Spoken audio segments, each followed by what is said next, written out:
Haleluya, shalom saudara yang dikasihi oleh Tuhan. Jumpa lagi dengan saya. Kita akan bersama bersaat teduh. Saat teduh bisa dilakukan kapan saja, tidak harus pagi, subuh, siang, sore atau malam, tergantung semuanya dalam waktu di mana saudara bisa berpusat hanya kepada Tuhan saja ya. Jadi kita bisa menyembah Tuhan, kita bisa membaca firman Tuhan tanpa gangguan yang lain. Ini yang namanya saat teduh. Kita mengistimewakan waktu khusus untuk kita memuji dan menyembah Tuhan. Nanti akan ada renungan firman Tuhan, juga ada doa-doa yang ingin saya doakan kepada saudara ataupun juga untuk bangsa dan negara, untuk gereja, untuk pekerjaan dan sebagainya ya. Kita akan bersaat teduh, kita naikkan pujian terlebih dahulu ya. Mari datang kepada Tuhan dengan hati yang tulus. Kita membutuhkan Tuhan, kita memuji dan mengagungkan Tuhan. Tuhan, aku rindu. Tuhan, aku siap. Penuhi aku dengan roh-Mu. Ku rindu lawatan-Mu. Ku rindukan Kau hadir di sini saat ini, Yesus. Ku rindukan Roh-Mu mengurapi saat ini, Tuhan.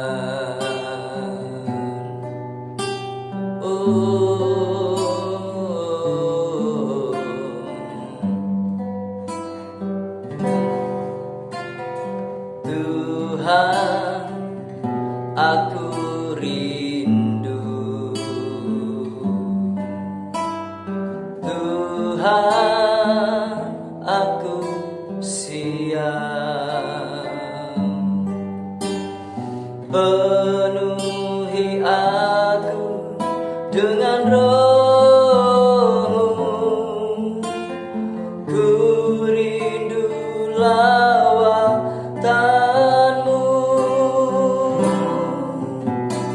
Ku rindukan Kau hadir di sini saat ini, Yesus. Ku rindukan Roh-Mu mengurapi saat ini, Tuhan. Saat ini, Tuhan. Saat ini, Tuhan.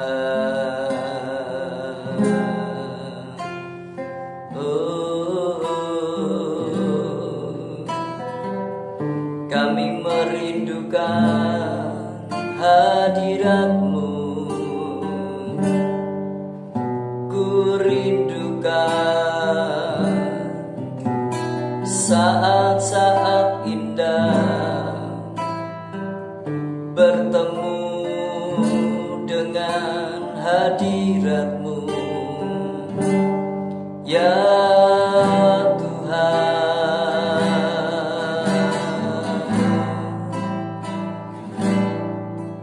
tenangkanlah jiwa kami.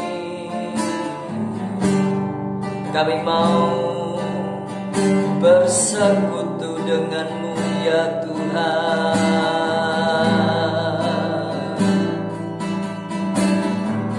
Kami mau mengangkat pujian, mengagungkan nama-Mu ya Roh Kudus. dan pikiranku dengan kebenaran firman-Mu ya Tuhan. Kami mengundang Engkau ya Roh Kudus menguasai hati dan pikiranku. Kami persilahkan Roh Kudus ambil alih untuk sepenuhnya bertahta di dalam hati dan pikiran. Terima kasih Yesus. Bapa, kami mengucap syukur oleh karena kebaikan-Mu, kesetiaan-Mu, kasih sayang-Mu setiap hari yang Engkau terus limpahkan dalam hidup kami. Maka Bapa, kami tidak mau kehilangan kesempatan untuk kami berdialog, berbicara, mengagungkan nama-Mu, dan Engkau menyampaikan pesan untuk kami. Kami siap untuk mendengarkannya, dan lebih daripada itu kami siap melakukannya. Penuhi hati dan pikiran kami dengan kebenaran firman-Mu, dan kami siap untuk mendengar firman-Mu di dalam nama Tuhan Yesus. Haleluya. Amin. Ya, baik kekasih Tuhan, saudara-saudara dimanapun saudara berada, hari ini saya lesehan dan saya ingin berbagi sharing tentang firman Tuhan.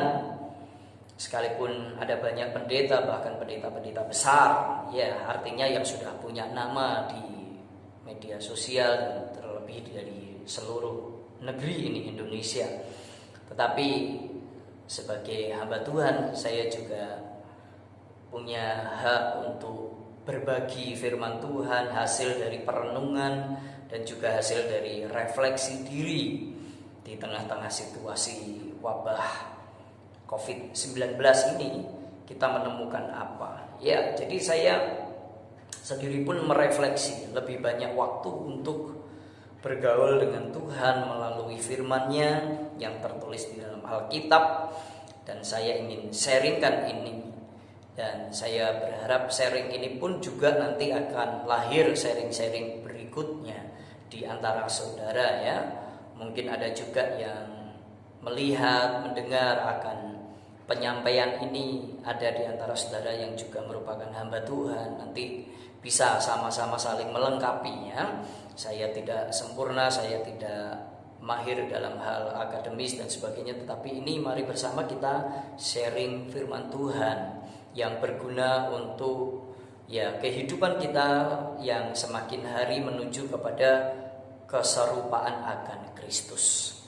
Saya menemukan sebuah firman Tuhan atau satu perikop yang tertulis di dalam Injil Lukas pasalnya yang ke-13 ayat 1 sampai dengan yang kelima ya. Mari kita membaca bersama Injil Lukas pasalnya yang 13 ayat 1 sampai dengan yang kelima. Pada waktu itu datanglah kepada Yesus beberapa orang membawa kabar tentang orang-orang Galilea yang darahnya dicampurkan Pilatus dengan darah korban yang mereka persembahkan.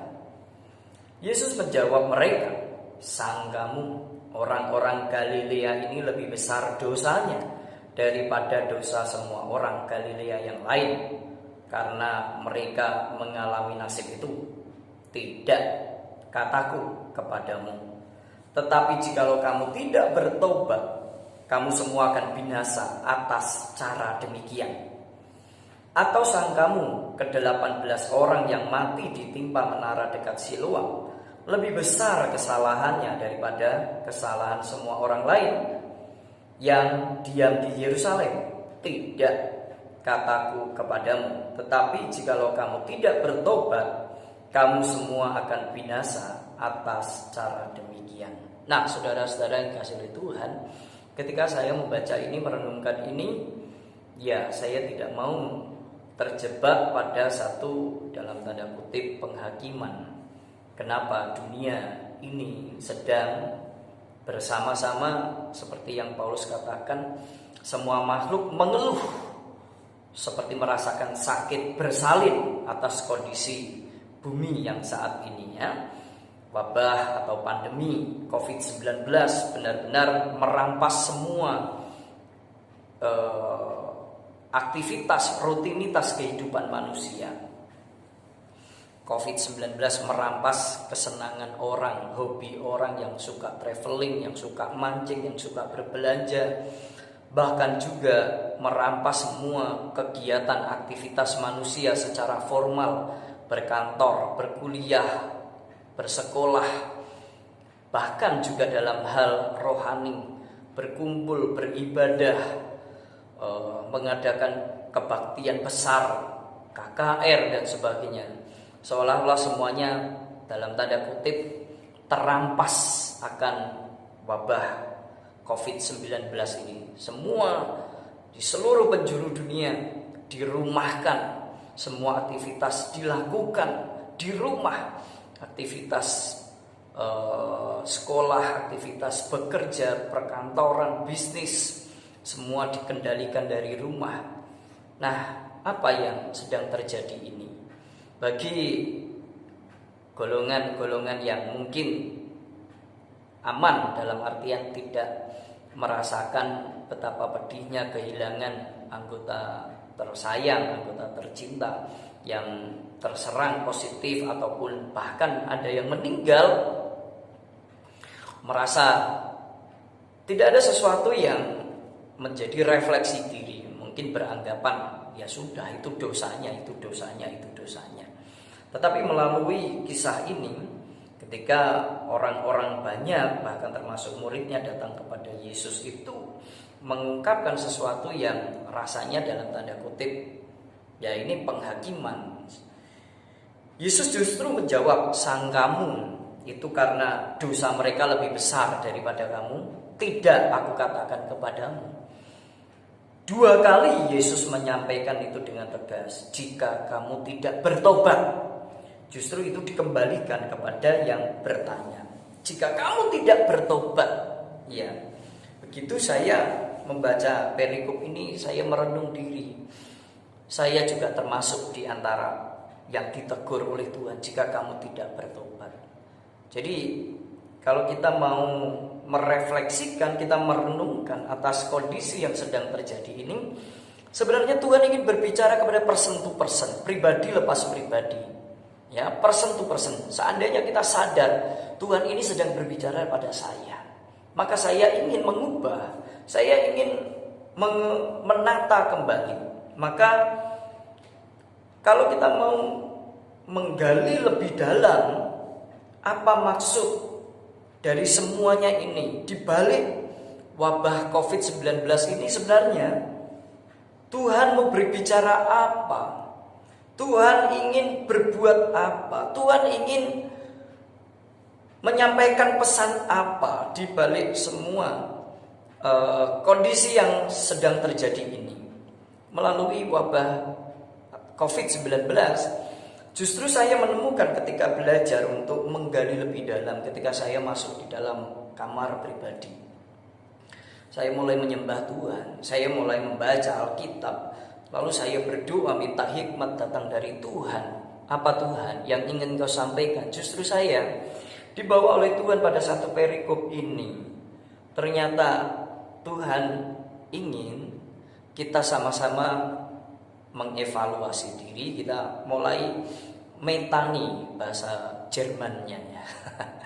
Apa itu metani ya? Ini tradisi orang Jawa. Metani itu kegiatan ini loh, mencari kutu yang ada di rambut. Ya, kutu itu kecil. Di antara ribuan rambut yang ada di sini itu susah memang. Tetapi kalau kita telaten, orang tua biasanya telaten untuk mencari itu dan menemukan kutunya lalu dibasmi di sana ya. Memang kita perlu untuk metani awak edw, kita perlu mengoreksi diri sendiri, kita perlu untuk menata diri. Nah, saya pernah mendengar ada 3 ungkapan yang penting dari salah seorang hamba Tuhan, bahwa memang sepertinya kita perlu melakukan 3 re, ya 3 re. Apa itu re? Kalau kita dalam dunia sepak bola kita lihat ya replay gitu ya, mengulang kembali apa yang sudah terjadi. Caranya gol terjadi itu bagaimana, pelanggaran terjadi itu coba diruntut balik, lalu diulang apa yang sudah terjadi sebelumnya supaya diketahui. Nah, maka di balik COVID-19 ini saya juga ingin menyampaikan sharing saya melakukan 3 re juga. Ya, re yang pertama adalah redefinisi atau membuat pengulangan arti, pembatasan ulang atas iman percaya kita ya. Jadi di sini melalui COVID-19 sebenarnya Tuhan ingin memanggil siapa? Tentu memanggil person to person, memanggil saya, memanggil saudara secara pribadi. Panggilan ini termasuk apa? Ya, ini kita definisikan ulang panggilan itu ya. Banyak orang berkata, aku tidak dipanggil Tuhan untuk itu. Aku tidak merasa dipanggil oleh Tuhan untuk melayani Tuhan. Aku tidak merasa dipanggil Tuhan untuk menjadi seorang hamba Tuhan. Aku tidak merasa dipanggil Tuhan untuk melayani di gereja. Nah, ini bagaimana kita meredefinisi ya, membuat batasan ulang. Kita mulai menata kembali ini pengertian kita tentang Tuhan memanggil. Ya, apa yang dipanggil? Kita dipanggil untuk begini. Kalau kita melihat Injil Matius pasalnya yang ke-22 tentang hukum kasih ayat 35 sampai 37 itu, Yesus berkata, kasihilah Tuhan Allahmu dengan segenap hatimu, dengan segenap jiwamu, dan dengan segenap akal budimu. Ini panggilan Tuhan ya, atas pribadi lepas pribadi, saya dan saudara, person to person. Tuhan memanggil kita kembali bahwa kita harus mengasihi Tuhan lebih, mengasihi Tuhan dengan segenap. Ya, segenap itu utuh, bukan setengah apalagi seperempat, bahkan mungkin sepersekiannya.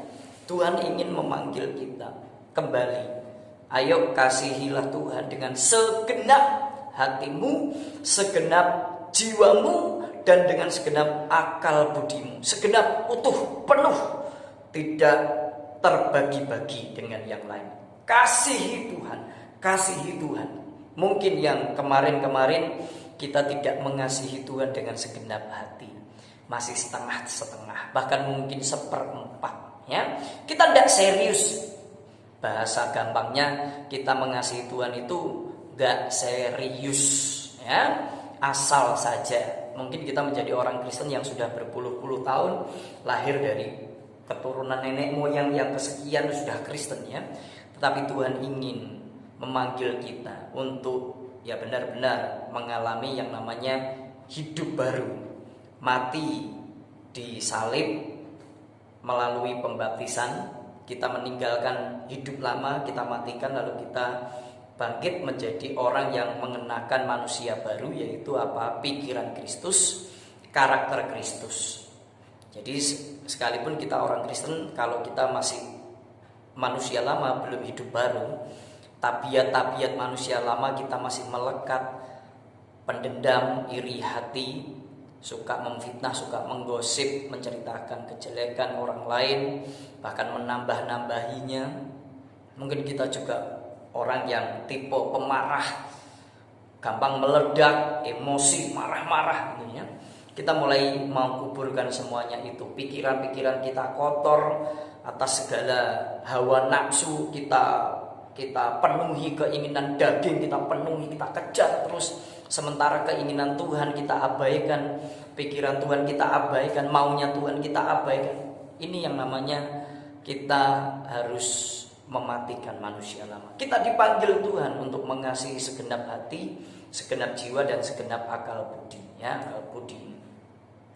Maka yuk kita redefinisi supaya kita lebih bersungguh-sungguh dengan segenap hati, segenap jiwa, dan segenap akal budi untuk mengasihi Tuhan. Lalu re yang kedua apa? Re yang kedua adalah ini saudara. Sebentar saya tulis ini ya. Restrukturisasi. Kita tata ulang. Yang kita tata ulang apa? Iman percaya kita. Iman percaya kita harus kita tata ulang. Mungkin selama ini iman percaya kita hanya sekedar ya ngikut imannya pemimpin rohani, pendeta. Jadi kita masih memberikan batasan. Oh, kalau doaku itu tidak mandi Pak Pendeta, doaku itu kurang mantap gitu ya. Tapi kalau pendeta itu berdoa, wah saya mantap. Nah ini kita harus menata ulang iman percaya kita. Kita restrukturisasi, disusun ulang bahwa Yesus sebagai imam besar yang datang secara pribadi kepada kita ingin menempatkan kita sebagai imamat yang rajani. Artinya kita bisa memimpin diri sendiri untuk berhubungan langsung dengan Tuhan tanpa harus mengagungkan hamba Tuhan untuk menjadi perantara. Sekalipun saya juga sebagai hamba Tuhan, sebagai pendeta, justru saya mendorong saudara yang jemaat awam, yang bukan pendeta, mari engkau sebagai imamat yang rajani, engkau bisa memimpin dirimu sendiri dan datang kepada Tuhan. Doamu juga bisa menjadi berkuasa. Tata imanmu kembali. Yesus berkata, jikalau ada iman sebesar biji sesawi, engkau dapat berkata kepada gunung itu, berpindahlah, beranjaklah, maka gunung itu akan beranjak. Nah, ayo tata ulang iman percayamu. Iman percayamu harus kuat, berdiri sendiri, mandiri. Jangan sampai menjadi orang Kristen memuji Tuhan ketika ibadah saja, membaca Alkitab hanya ketika ibadah saja, berdoa hanya cukup mendengarkan dan mengaminkan saja. Sementara hari-hari yang lain kita tidak ibadah, kita di rumah memuji Tuhan tidak pernah, berdoa juga enggak pernah, baca Alkitab juga enggak pernah. Tuhan ingin menata ulang kembali supaya iman percayamu bertumbuh secara mandiri. Lalu maka yang ketiga yang ketiga adalah reposisi. Kita menempatkan diri kita, tempatkan ulang di mana letak kita dan letak Tuhan. Posisikan kembali.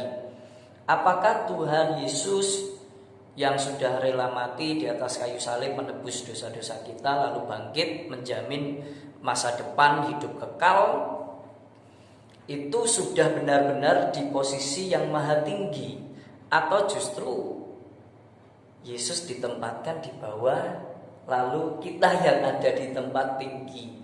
Kita tidak memperlakukan Tuhan sebagai Allah yang maha tinggi, justru kita yang menjadi petingginya Tuhan. Kita perintah Tuhan, kita perintah Tuhan. Maka yuk di situasi COVID-19 ini, sementara kita di rumah saja, kita tidak bisa melakukan seperti kebiasaan-kebiasaan sebelum COVID-19.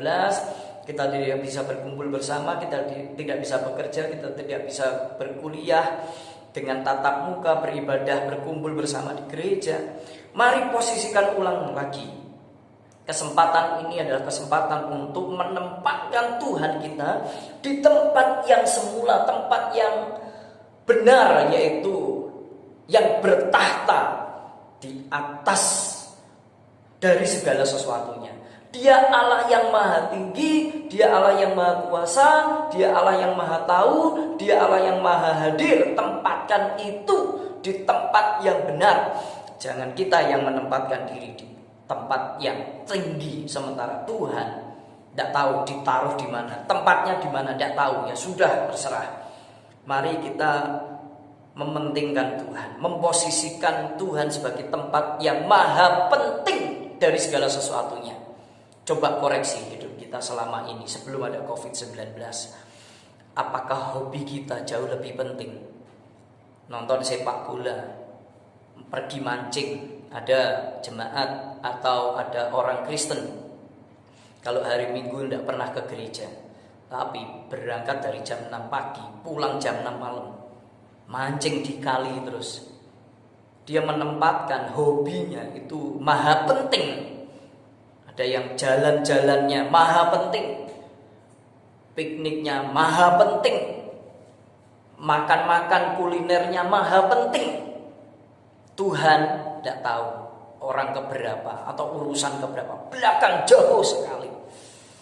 Kesenangannya termasuk daging nafsu ini, ya, soal urusan seks, ya, matanya tidak pernah puas menonton seks yang pornografi, bahkan pergi ke tempat pelacuran, pergi ke tempat, ya, mana, cari apa itu orang Kediri bilang purel itu di karaokean.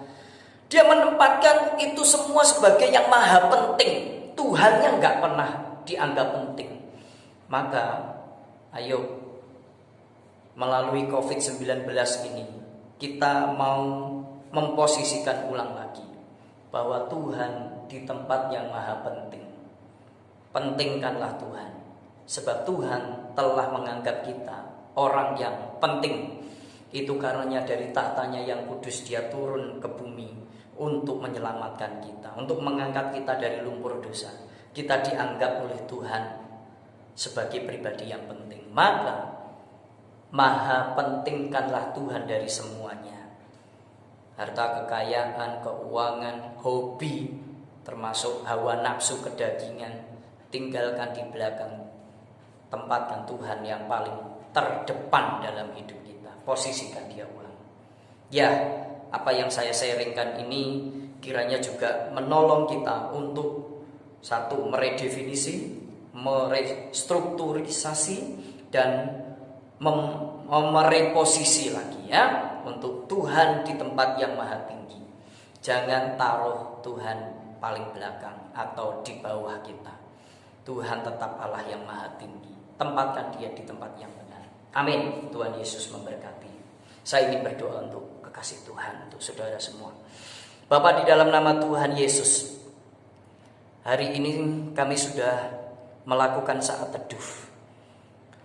Tuhan, jamah hatiku, jamah pikiranku, supaya aku mengerti kebenaran, supaya aku semakin diinsapkan oleh Roh Kudus untuk mengalami pertobatan, untuk menanggalkan manusia lama kami, dan kami mengenakan manusia baru. Kami ingin menata ulang iman percaya kami, supaya kami menjadi pribadi yang mandiri dalam iman percaya kami, tidak bergantung dengan yang lain. Kami bisa belajar untuk membaca Alkitab sendiri, belajar berdoa sendiri, belajar merenungkan firman Tuhan sendiri, tidak menggantungkan itu semua kepada hamba-hamba Tuhan. Dan juga kami ingin menempatkan kembali Engkau di tempat yang tertinggi dalam seluruh kehidupan kami. Kami tidak mau terlarut mengejar semua kepentingan kedagingan duniawi ini, Tuhan. Ampuni dosa kami, ampuni dosa kami. Kami ingin mengubah hidup kami semakin serupa dengan karakter Kristus, memenuhi panggilan Kristus untuk sesuai dengan kehendak-Mu yang Engkau rancangkan sejak awal, menjadi pribadi-pribadi yang mempermuliakan nama Tuhan. Maka Bapa, hamba-Mu berdoa untuk yang mendengarkan akan siaran ini. Tuhan berkati sekolahnya, Tuhan berkati studi masa kuliah, Tuhan berkati usaha pekerjaan, wira swastawan, usaha yang dijalankan, yang berdagang, yang berbisnis, apapun yang dikerjakan. Tuhan, kiranya Engkau turut campur tangan melalui apa yang dikerjakannya. Demikian juga untuk yang bekerja sebagai pelayan sosial, pelayan medis, dokter, perawat, guru, pelayan sosial, bahkan juga pegawai-pegawai negeri, semua pengajar. Tuhan, Engkau hadir dalam pribadinya, menuntun langkah hidup mereka, memberikan pencerahan, memberikan hikmat kebijaksanaan.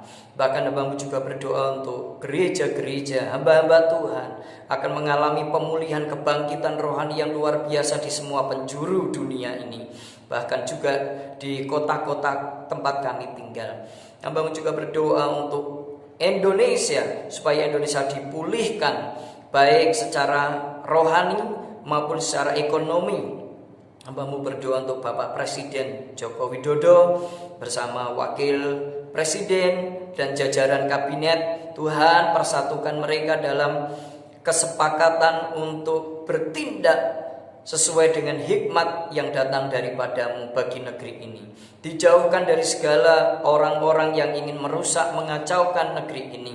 Tuhan, pulihkan negeri ini, keamanannya, kemakmurannya, Demikian juga untuk kesehatan seluruh rakyat Indonesia. Kami percaya COVID-19 ini akan segera berlalu dan Indonesia kembali pulih dalam keadaan baik, menjadi berkat bagi bangsa-bangsa yang lain. Terima kasih Tuhan, kami serahkan doa ini di dalam nama Tuhan Yesus. Haleluya, amin. Ya baik saudara yang kasih oleh Tuhan, nanti kita akan jumpa lagi pada saat-saat yang lain, esok hari atau lusa, dalam saat teduh bersama. Oke, selamat melanjutkan aktivitas dan Tuhan Yesus memberkati. Shalom.